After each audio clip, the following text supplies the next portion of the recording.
saludar a un buen amigo de este espacio, el doctor Eduardo Sadodes. Pues, ¿qué le puedo decir? Híjole, tiene muchos reconocimientos este hombre brillante, es doctor en Derecho, es catedrático, es conferencista, es politólogo, le podría decir que también, pues, periodista. Eduardo, qué gusto poderte saludar. Y cuando estábamos vislumbrando el tema del huachicol, habíamos pensado en varias personalidades, algunos por supuesto con tendencia política para la izquierda, otros más al centro, otros de derecha, y también pensamos en varios catedráticos, pero nos da mucho gusto ver lo que escribes y la forma en que piensas, porque el tema del huachicol quizás sea el plato servido en la mesa, pero el guiso, los preparativos y lo que se está ahora sí que sembrando, creo que apenas es la punta del iceberg. Doctor, qué gusto saludarte, muy buenas tardes, ¿cómo estás?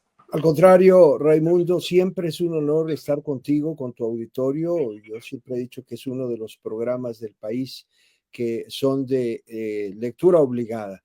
Y yo te agradezco siempre la gentileza de tus palabras.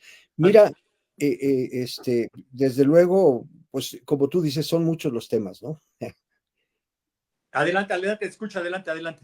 Mira, el tema del huachicol, que es un tema del que sabíamos ya desde hace muchos años y que empezó, incluso el auditorio que haya recorrido las carreteras camino a Veracruz recordará que durante muchos años, estoy hablando desde hace más de 20 años, al borde de las carreteras había en las noches unos pebeteros.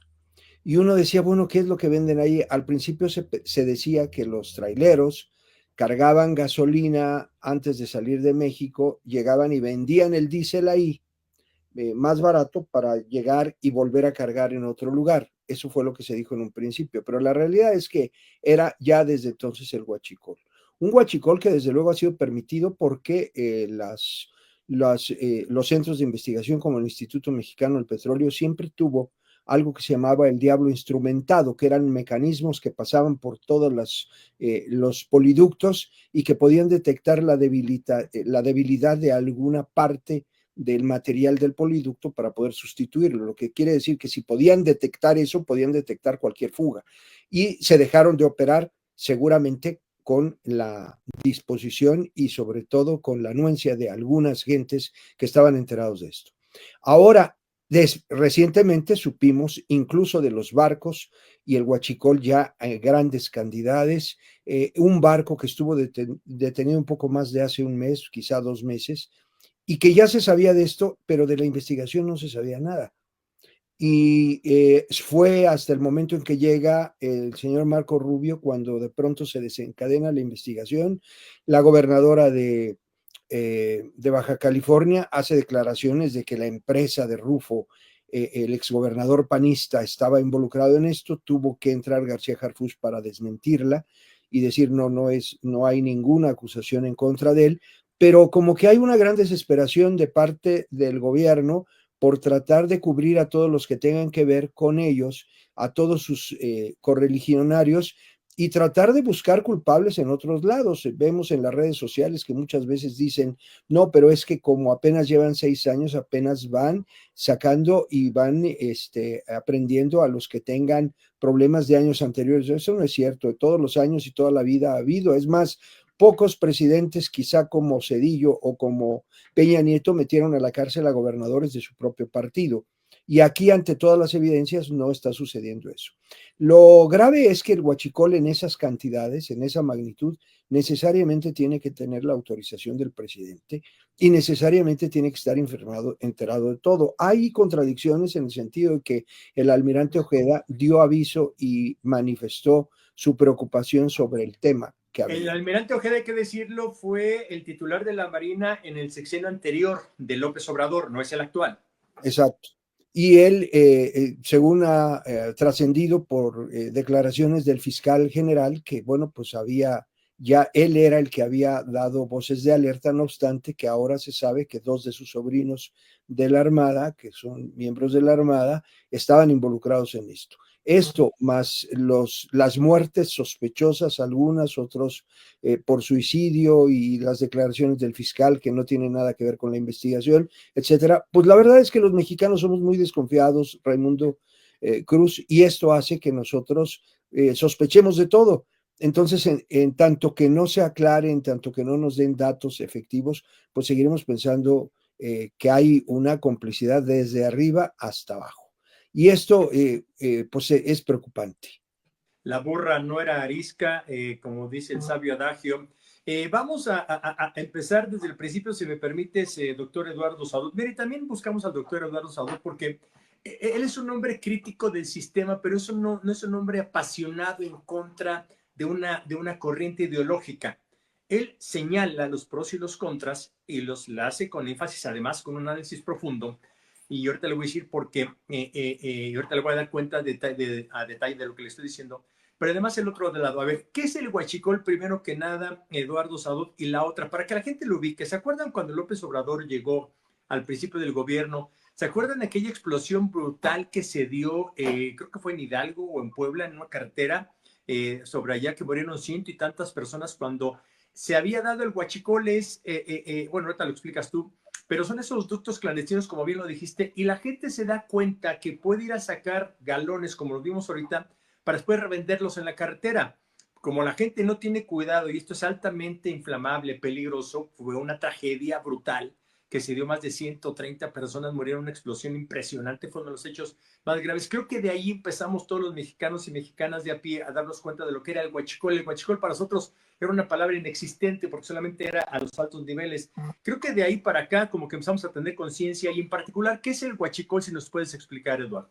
Bueno, mira, desde luego la palabra huachicol viene curiosamente de una región de Puebla, bueno, de la zona de Hidalgo, entre Hidalgo y Puebla, pero específicamente es en Puebla donde se encuentra Huachinango, Puebla. Así es. Y Huachinango, Puebla es una población que está camino a Tampico, y por Huachinango pasan los ductos, los poliductos que llegan hasta la Ciudad de México.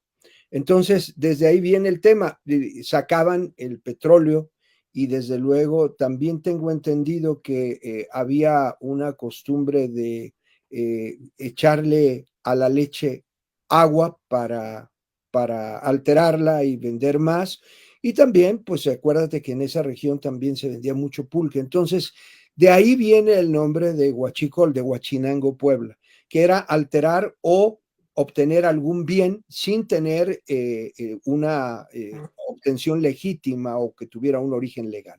De ahí viene la palabra. Y desde luego en Huachinango, Puebla, como pasaban los ductos, pues los nativos, la gente de ahí, hacía perforaciones en el ducto con todo lo riesgoso y peligroso que es, porque quiero decirles que si alguno de ustedes recuerda o tienen tanques de gas por tanques que se compran, o los mismos tanques estacionarios, pues son como una especie de tubo, tienen que tener una gran resistencia para que no exploten.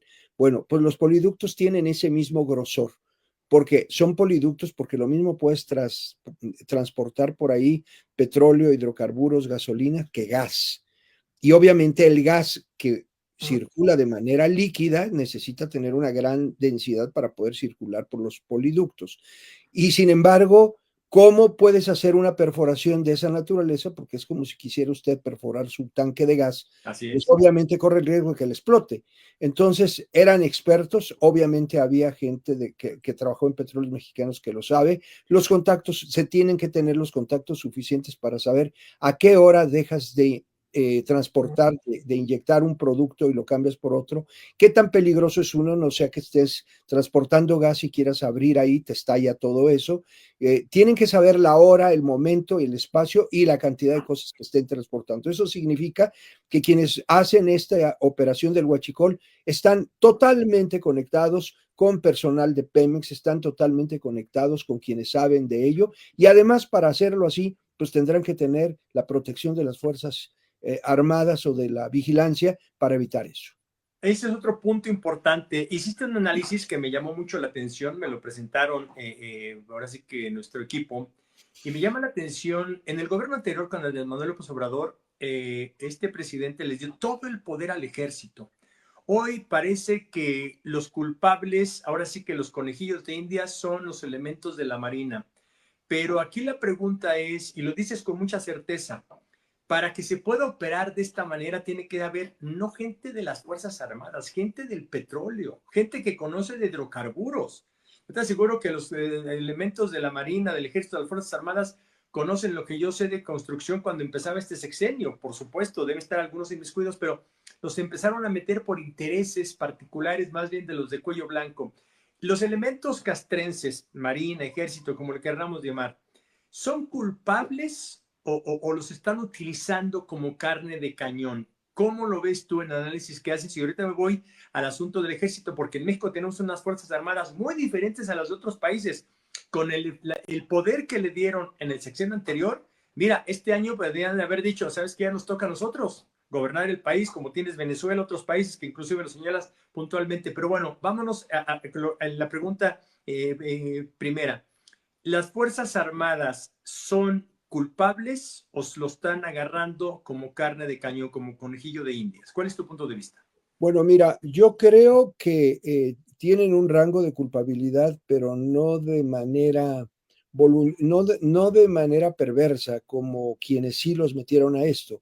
A mí me da la impresión de que los meten a los negocios de turismo, de aviones, de aeropuertos, etcétera, con la intención de pervertirlos, con la intención de hacerlos cómplices y comprometerse. Claro. Y ya aquí la otra etapa que cada uno de los miembros de las Fuerzas Armadas puede decir si le entra o no le entra a la corrupción, pero la Oye, a idea, ver, perdón, te interrumpo, pero tendrán opción, Eduardo, doctor Eduardo, tendrán opción. Imagínate yo, entro al gobierno y me dicen, a ver, Ray, vas a ganar las perlas de la Virgen, sale, padre. Nada más que fírmale, Ray, fírmale porque tú no viste que se fugó lana por aquí o por allá. Oye, yo soy bien honesto, soy una blanca paloma. ¿Sabes qué?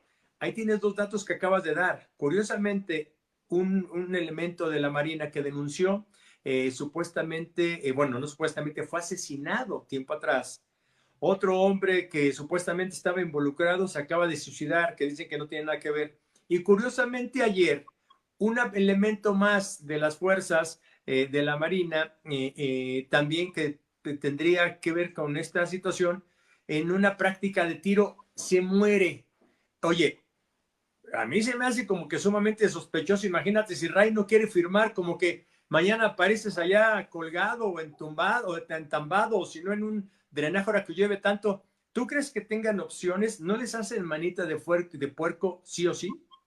mira, sí es cierto que a veces te encajonan y no hay opciones y bueno, no te queda otra más que aceptarlo, pero, pero también yo creo que una de las características de los miembros de las Fuerzas Armadas es su gallardía, su lealtad a la patria y desde luego en las escuelas de militares, los cadetes tienen una formación disciplinaria muy estricta, lo que hace que los tengan que obedecer, pero también no olvidemos que el artículo sexto del reglamento de infantería que opera para todos los militares establece en una parte que si recibes una orden que no tiene fundamento o que es riesgosa, tú tienes la facultad de denunciar o de oponerte.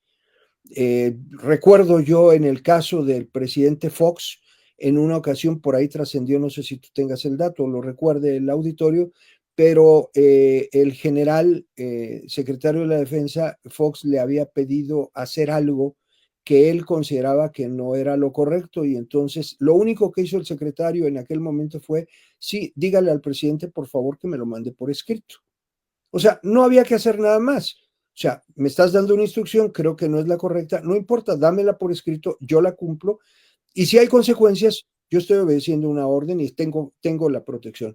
Yo creo que ese es el punto de los militares. Ahora, sí quiero hacer un paréntesis aquí, Raimundo, porque una mariposa no hace primavera. Exacto. Y si tomamos en cuenta la cantidad de militares, la cantidad de marinos, la cantidad de personas de las Fuerzas Armadas que componen a las Fuerzas Armadas, pues el hecho de 50, 60, a lo mejor hasta 60 o hasta 600 personas que participen, comparados con el universo de los efectivos de las Fuerzas Armadas, pues la verdad no son nada.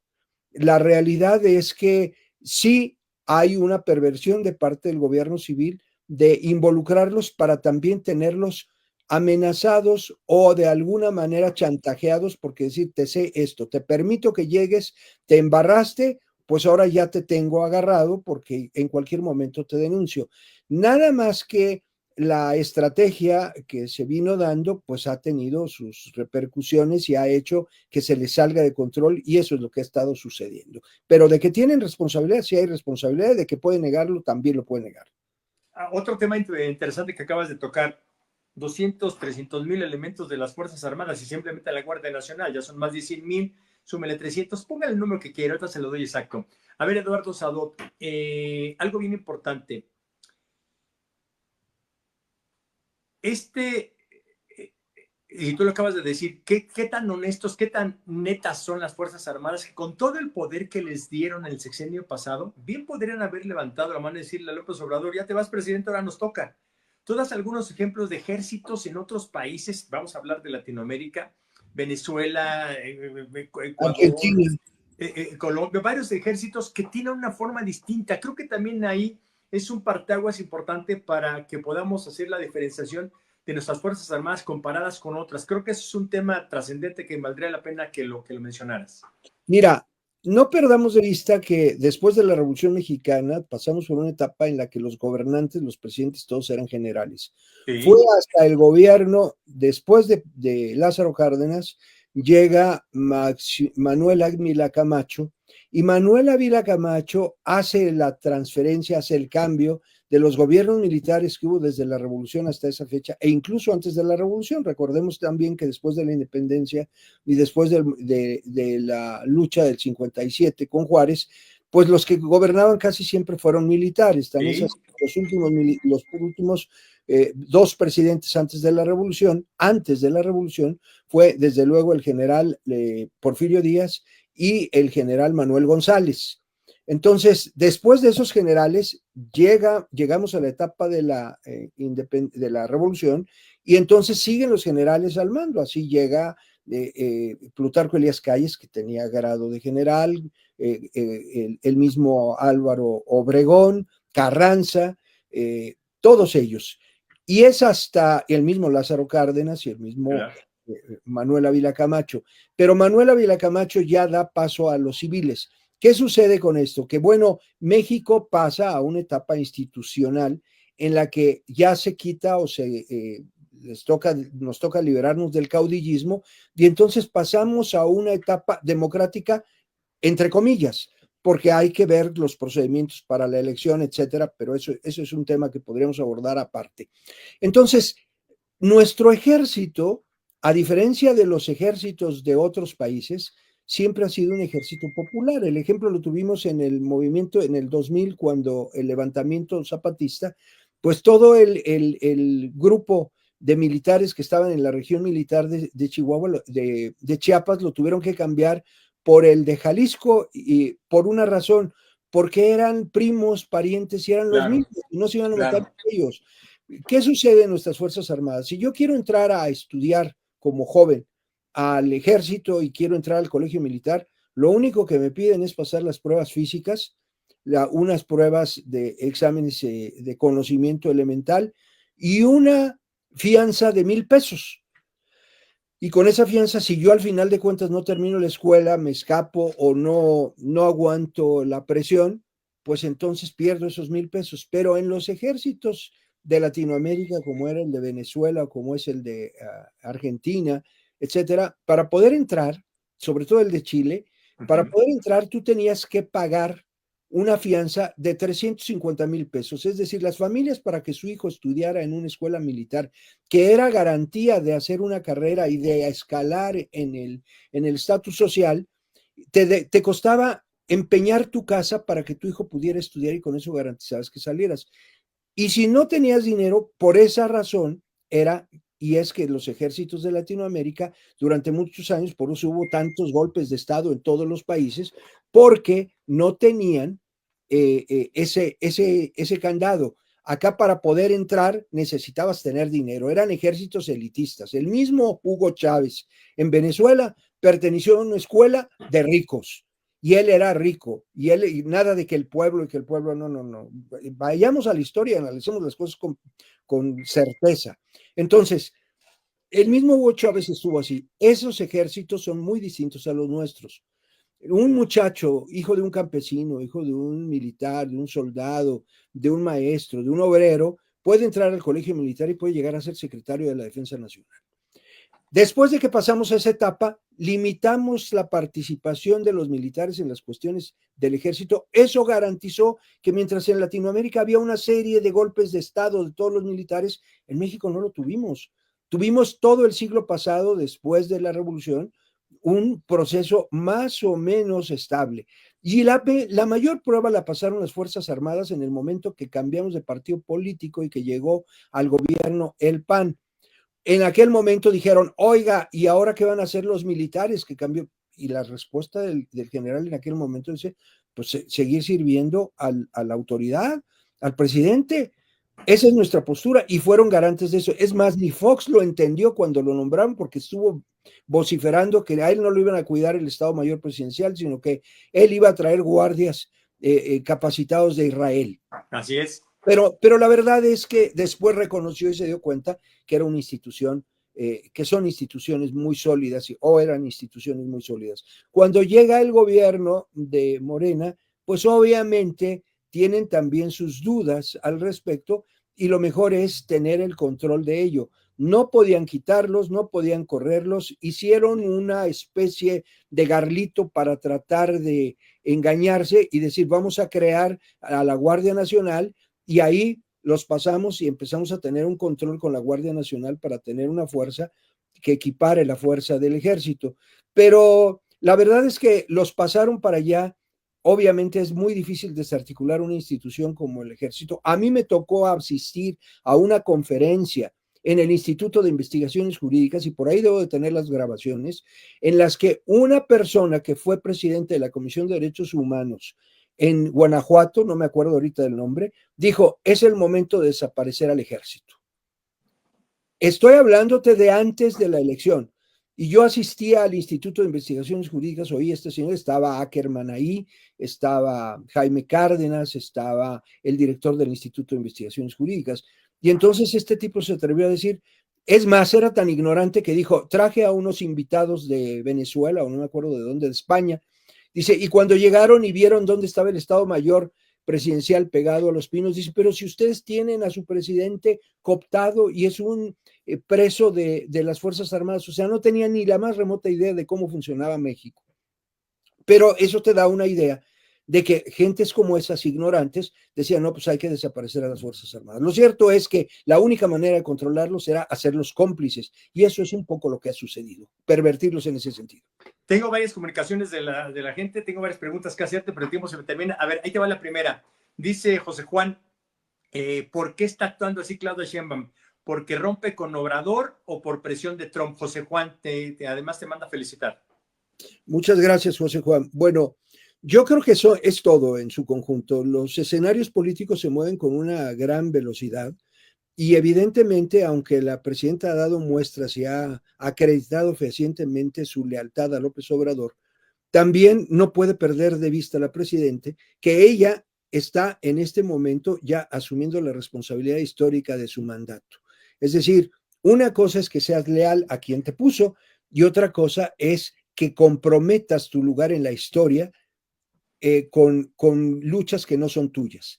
A mí me queda muy claro que la presidenta está viendo que hubo abusos en el gobierno anterior, no puede ir en contra del gobierno anterior porque pues ella es parte del movimiento, así lo ha declarado, pero también tienen evidencias para poder actuar así. Entonces yo creo que son varias cosas, como decía este señor Juan. La primera es, sí, la presión de Estados Unidos es una presión muy importante.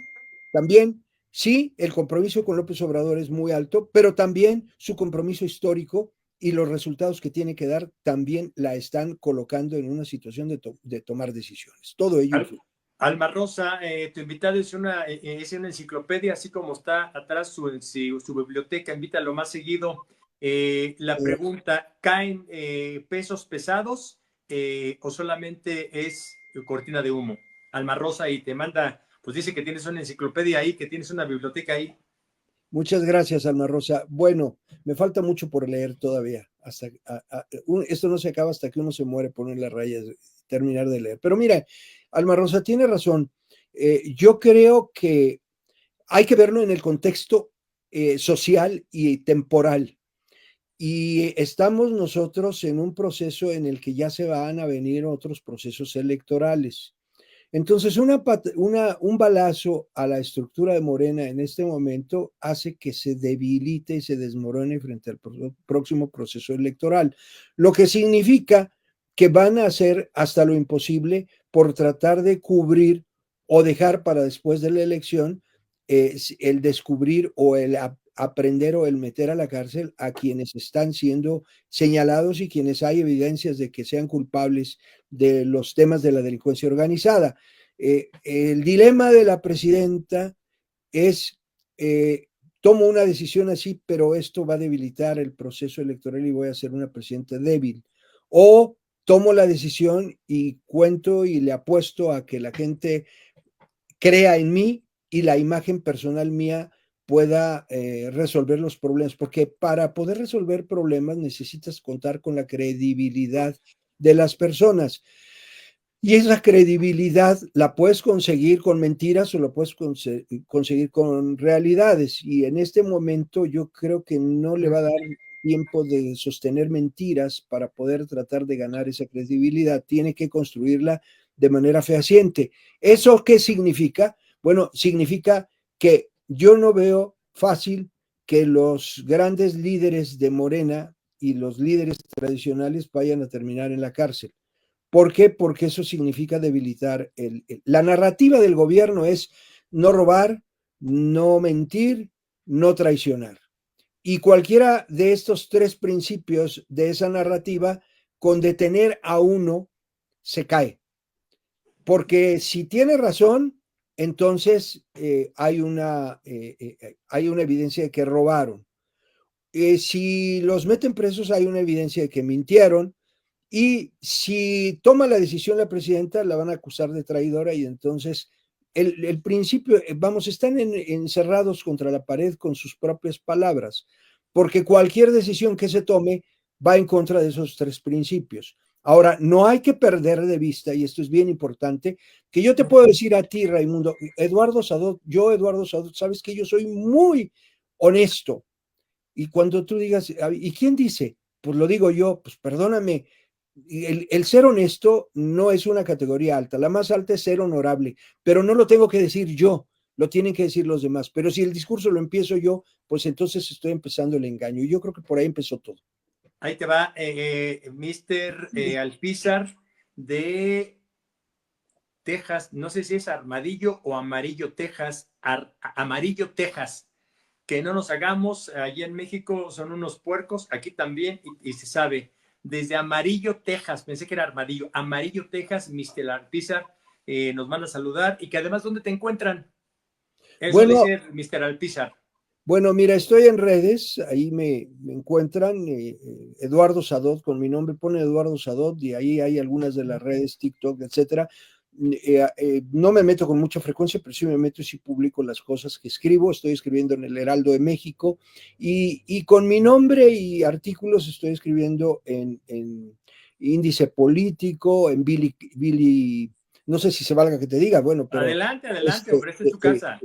en otros portales, como Billy Parker, estoy en el portal también de el Punto Crítico, en Atypical también estoy como comentarista, y bueno, en XEU, la U de Veracruz, en Veracruz,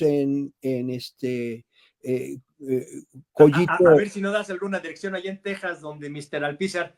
Eduardo, qué gusto platicar contigo, no nos equivocamos, te digo, el equipo me dijo, licenciado, y le dije, no, sabes que de este tema vamos a buscar al doctor Sadot y no nos equivocamos. Un abrazo, estamos en comunicación, gracias, buenas tardes. Al contrario, gracias a ti, Raimundo, te felicito siempre a ti y a tu equipo por tan excelente programa. Muchas gracias.